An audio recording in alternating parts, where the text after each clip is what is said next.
RBZ insists ZiG cash is available despite persistent shortages. The 21st of August 2025, by business correspondent Harare, Zimbabwean business leaders have raised red flags over the Reserve Bank of Zimbabwe's, RBZ, plan to phase out the US dollar by 2030, warning that the move lacks clear legal frameworks and workable strategies. The concerns were captured in the RBZ's midterm monetary policy statement review, August 2025, which documented stakeholder feedback and the central bank's responses. On de-dollarization, stakeholders demanded clarity on how foreign currency deposits would be handled once the multi-currency era ends.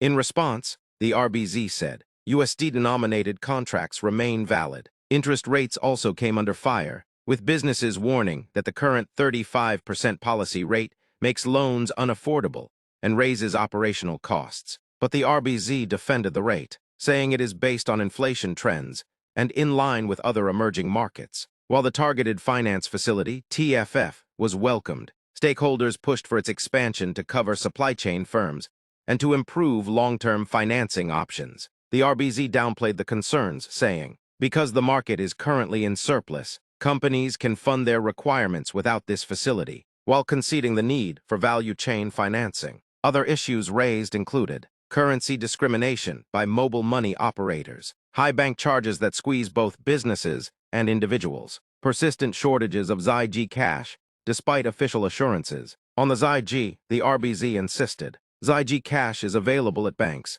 We will encourage businesses to pick up their full ZiG cash allocations to ensure they always have enough to meet client demand. But across the country, shortages remain common, with banks and traders struggling to provide cash for everyday transactions. Stakeholders also urged a cap on trading margins in the wholesale foreign exchange auction system to improve access for the private sector. The RBZ responded that ongoing measures will increase competition, which will naturally lead to narrower trading margins. Fiscal concerns were raised too, with business leaders warning that excessive government spending could derail macroeconomic stability. The RBZ maintained that it is working closely with Treasury, using moral suasion to influence pricing policies and manage risks. Despite these reassurances, skepticism remains high. Many business leaders doubt the feasibility of a 2030 de-dollarization target without strong legal safeguards, practical measures, and real solutions to Zimbabwe's currency crisis.